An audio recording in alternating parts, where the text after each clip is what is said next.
From January to July of 1974, the King County area was engulfed in a wave of fear as young women were being attacked and murdered with alarming regularity.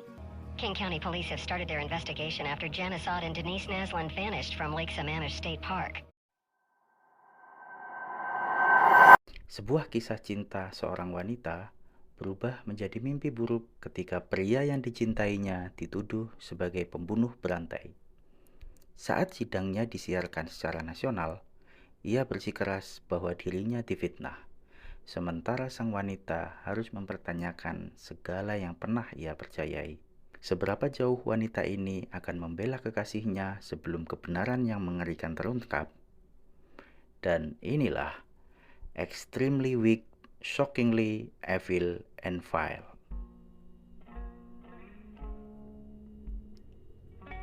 Halo semuanya, dimanapun kalian berada. Capek kan kerja banting tulang tapi duitnya nggak ngumpul-ngumpul? Biar nggak capek, kali ini dengerin saya bercerita tentang film Netflix tahun 2019 yang disutradarai oleh Joe Berlinger dan diperankan oleh Zac Efron dan Mbak Lily Collins. Ini artis cantik amat deh, imut-imut gitu liatnya. Merupakan sebuah film yang berdasarkan dari kisah nyata seorang bernama Ted Bundy yang membunuh puluhan wanita pada saat itu. Singkatnya, film ini lebih fokus pada emosi dari hubungan cinta seorang pembunuh berantai dengan seorang wanita. Oke, langsung aja kita mulai ceritanya.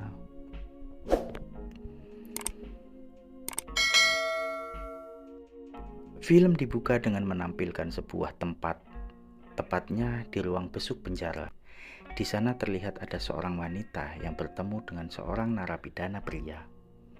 Sebelum itu, kita mundur dulu ke daerah Seattle, Amerika Serikat tahun 1969.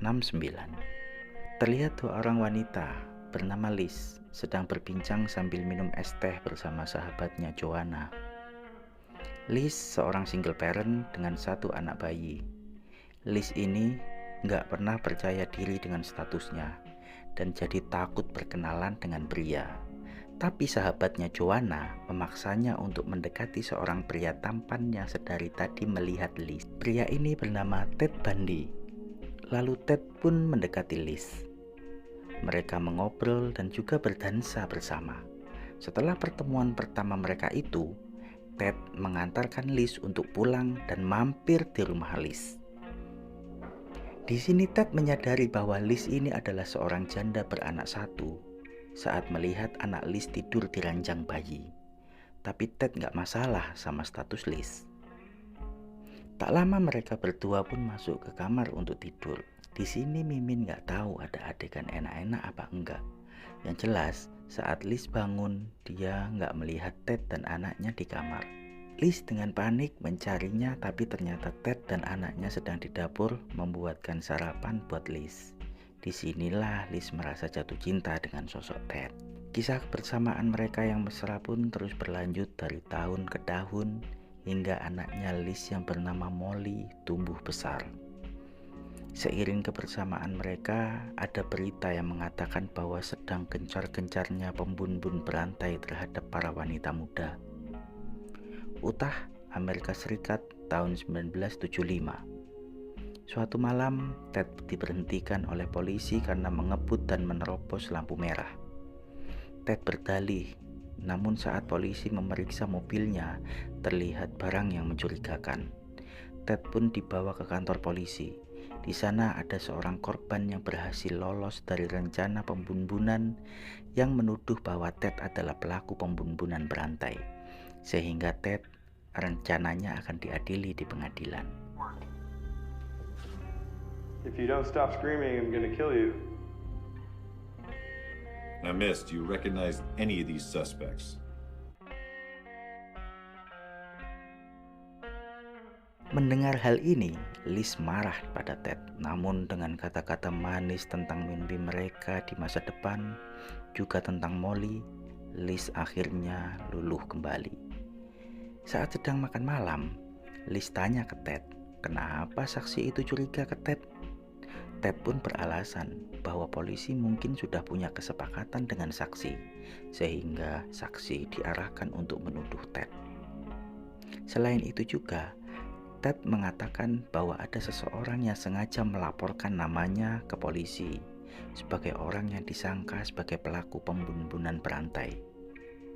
Ted juga menunjukkan ke Liz kalau di luar ada mobil yang dari tadi mengikuti kemanapun mereka pergi. Menurut Ted, hal ini karena polisi sudah merencanakan penangkapannya. Scene pun berpindah. Terlihat Ted sedang belajar di perpustakaan untuk persiapan ujian kuliahnya. Terlihat banyak mbak-mbak mahasiswi yang tertarik dengan ketampanan Ted.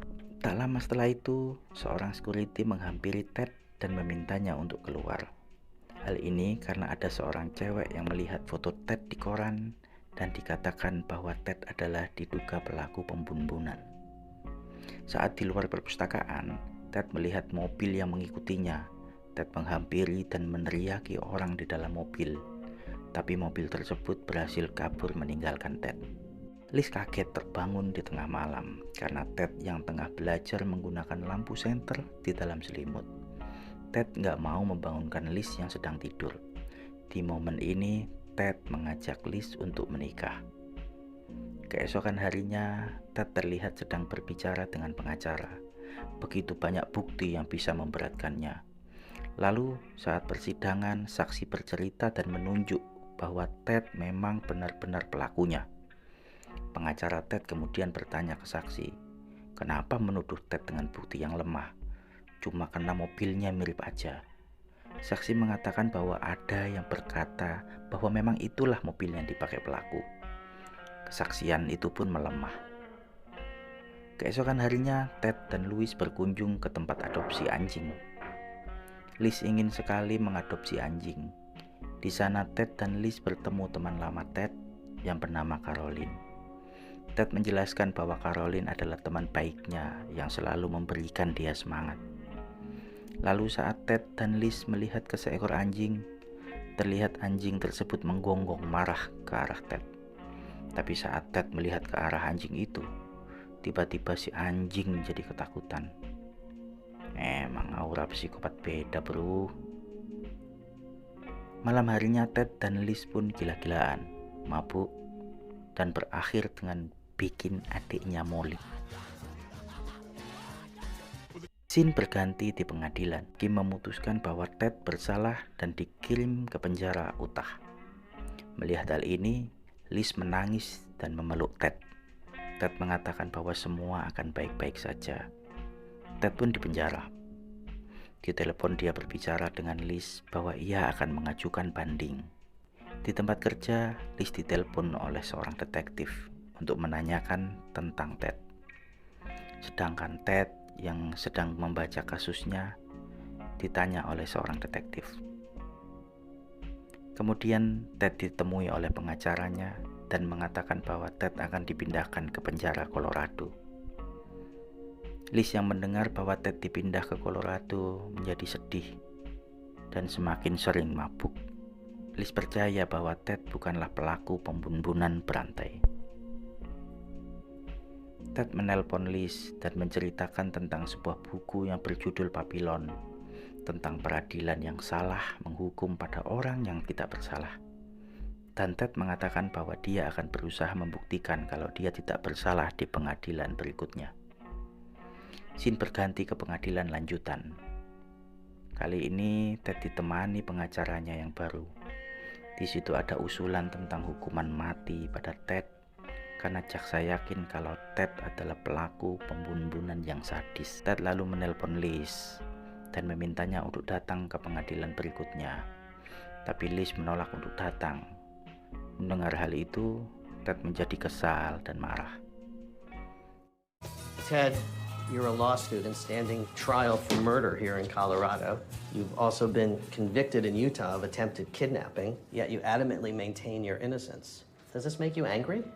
Saat sebuah stasiun TV mewawancarai Ted masih bersikeras kalau dia nggak bersalah dan menolak semua tuduhan bahwa dia adalah pelakunya. Besoknya sidang dilanjutkan. Saat istirahat sidang, Ted meminta izin untuk menelepon Liz dan terlihat polisi yang mengawalnya sedang menggoda seorang wanita di luar ruangan.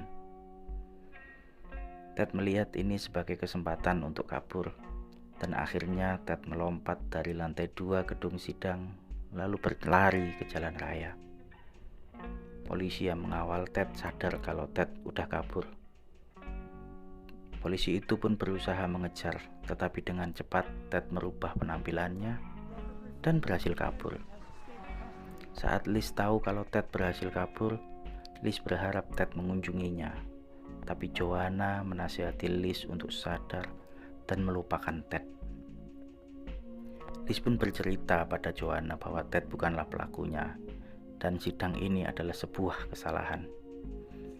Keesokan harinya, Liz mengunjungi Ted di penjara dan mereka akhirnya melepaskan rindu. Ted memberi Liz hadiah buku Papillon yang sudah 3 kali dia baca. Ted berkata agar Liz tetap bersabar dan jangan putus asa karena masih ada cara untuk mereka bisa bersama lagi. Liz terlihat sedih dan ragu dengan perasaannya. Kemudian Liz memberikan titipan dari Molly untuk Ted. Dan lalu dia pun pergi. Sementara itu, Ted berusaha mencari cara untuk kabur dari penjara. Liz terlihat didekati seorang mas-mas di tempat kerjanya. Suatu hari Liz melihat berita di TV yang mengatakan kalau Ted berhasil kabur lagi dari penjara. Dan saat itu Ted masuk dalam list 10 daftar pencarian orang FBI. Tiba-tiba ada seorang detektif mengetuk pintu rumah Liz dan mengatakan kalau Liz tahu sesuatu tentang Ted, harap segera memberitahukannya. Namun Liz masih percaya bahwa Ted nggak bersalah. Akhirnya detektif memberikan sebuah dokumen dalam amplop kepada Liz. Sementara itu, Ted terlihat sedang dugem di klub bersama ciwi-ciwi di daerah Florida. Nggak lama kemudian beredar berita bahwa terjadi pembunuhan terhadap 2 mahasiswi di Florida. Nggak hanya membunuh dan mengenak-enak korban, pelaku juga memukul mahasiswi lainnya di lokasi tersebut dengan balok kayu dan lalu kabur. Suatu malam di kota Washington, lagi-lagi Ted dihentikan polisi karena menerobos lampu merah. Tapi kali ini Ted memukul polisi tersebut dan mencoba kabur. Tapi tetap aja akhirnya ketangkep polisi. Akhirnya Ted menelpon Liz dan memberitahukan bahwa dia masuk penjara lagi. Ted, mbok ya kalau lampu merah itu berhenti biar gak ketangkep terus. Di dalam penjara, Sheriff Washington mengunjungi Ted dan mengatakan bahwa dia akan memperlakukan Ted dengan keras.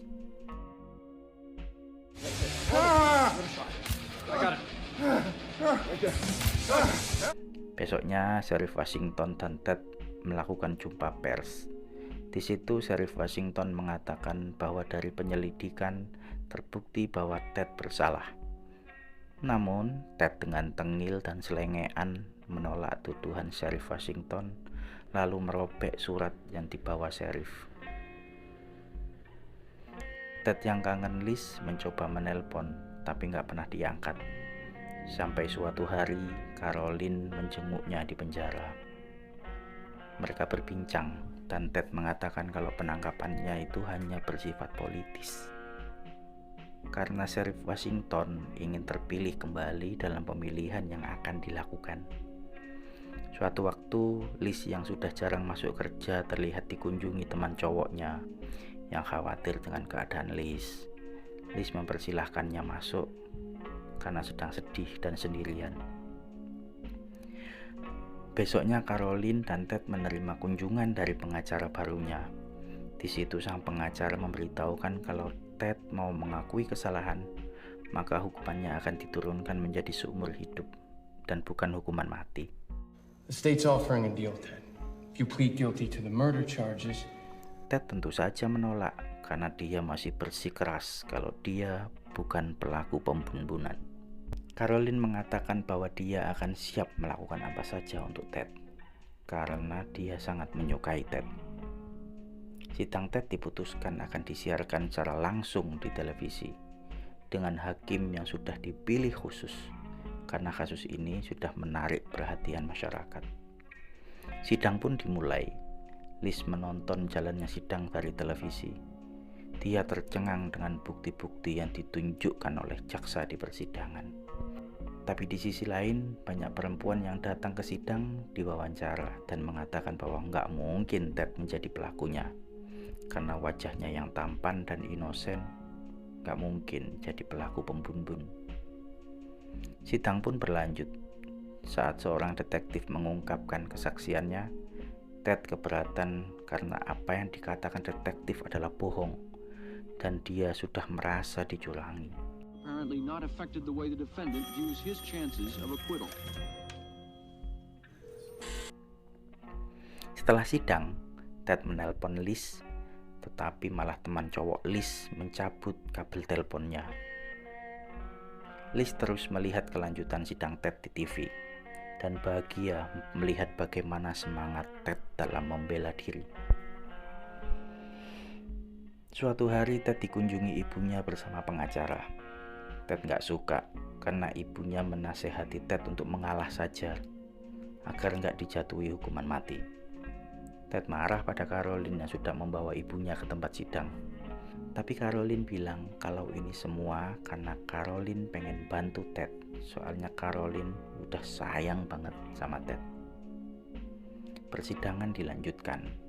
Di sini Ted mengatakan kalau dia akan terus membela diri dan mempermasalahkan sikap pengacaranya yang menginginkan dia mengakui kesalahan agar tidak dihukum mati. Kesal dengan sikap Ted, pengacaranya pun pergi dari ruang sidang. Sidang dilanjutkan. Jaksa menunjukkan bukti gigi Ted sangat identik dengan bekas gigitan di tubuh korban. Namun Ted melawan argumen itu. Hello? Who is this?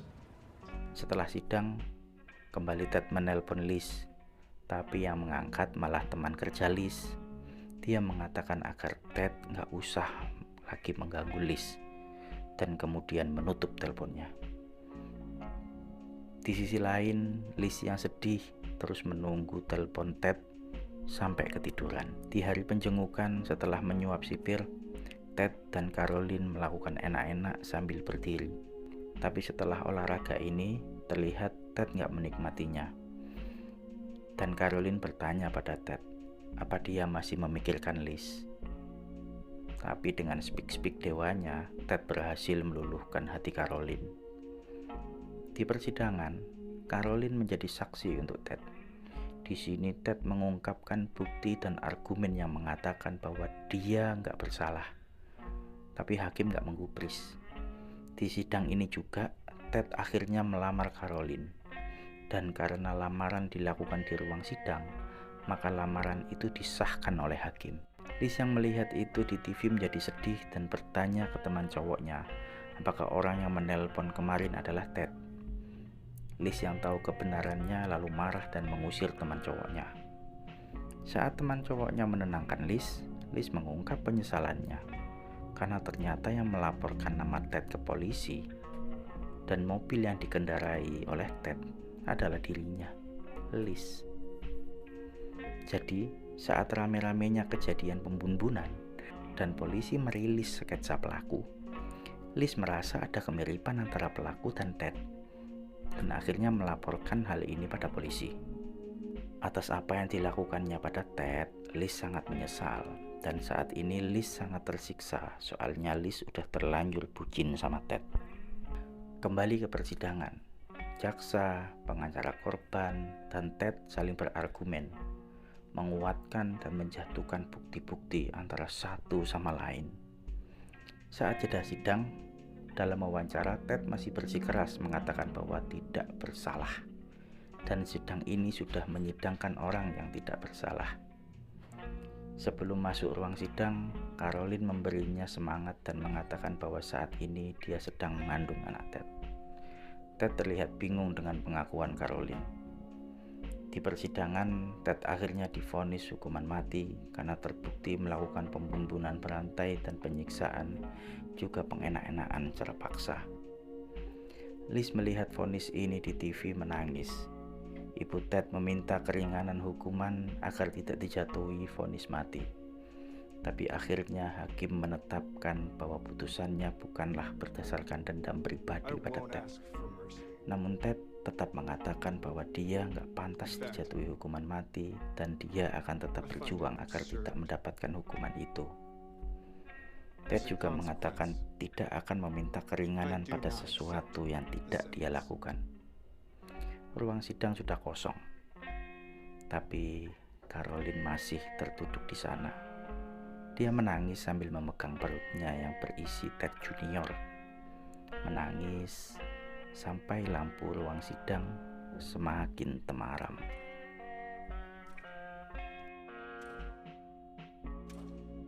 Sepuluh tahun kemudian, Liz mendapatkan surat dari Ted. Ini adalah surat terakhir, hari-hari menjelang eksekusi kursi listrik. Florida 1986. Satu hari menjelang eksekusi Ted, Liz mengunjungi Ted.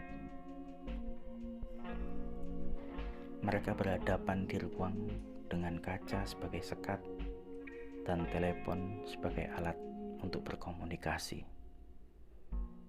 Liz mengatakan bahwa kisah cinta ini berawal dari kebohongan. Ted berkata kalau cintanya bukan kebohongan.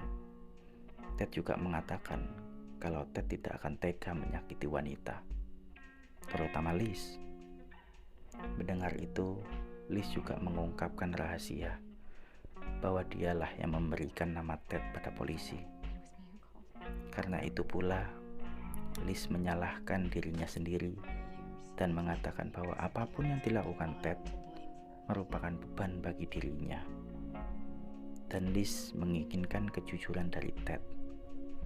Tapi Ted mengelak bahwa itu bukan dia pelakunya. Liz kembali memaksa kejujuran dari Ted. Hingga akhirnya Liz mengungkapkan bahwa salah satu korban berusia 12 tahun. Usianya sama seperti Molly, anak yang dicintai oleh Ted. Kemudian Liz menunjukkan dokumen foto korban. Dengan menangis, Liz meminta Ted melepaskan bebannya atas perilaku Ted. Melihat Liz menangis, Ted akhirnya luluh. Setelah menutup teleponnya, dia menuliskan di kaca pembatas yang kotor oleh debu, hacksaw, yang merupakan alat untuk memotong korbannya. Liz kaget dengan kenyataan di depannya. Dia langsung berlari keluar sambil menangis. Setelah itu, Ted mengakui semua tuduhan padanya. Ted mengaku sudah membunuh 30 korban, tapi polisi meyakini kalau korbannya lebih dari itu. Setelah eksekusi kursi listrik, jasad Ted dikremasi dan abunya disebar di pegunungan Cascade, di mana banyak korbannya di sana. Dari kisah Liz dan Ted ini kita simpulkan bahwa ketika perempuan sudah terbutakan oleh perasaan cintanya, dia bahkan tidak akan pernah bisa melihat keburukan pasangannya sebesar apapun di depan matanya. Oleh karena itu, ada baiknya kita menyisakan sedikit ruang di hati kita untuk logika, agar hati kita bisa melihat mana kebaikan dan mana keburukan. Terima kasih dulur semua udah nonton sampai selesai. Salam dari Mas Admin dan ciao.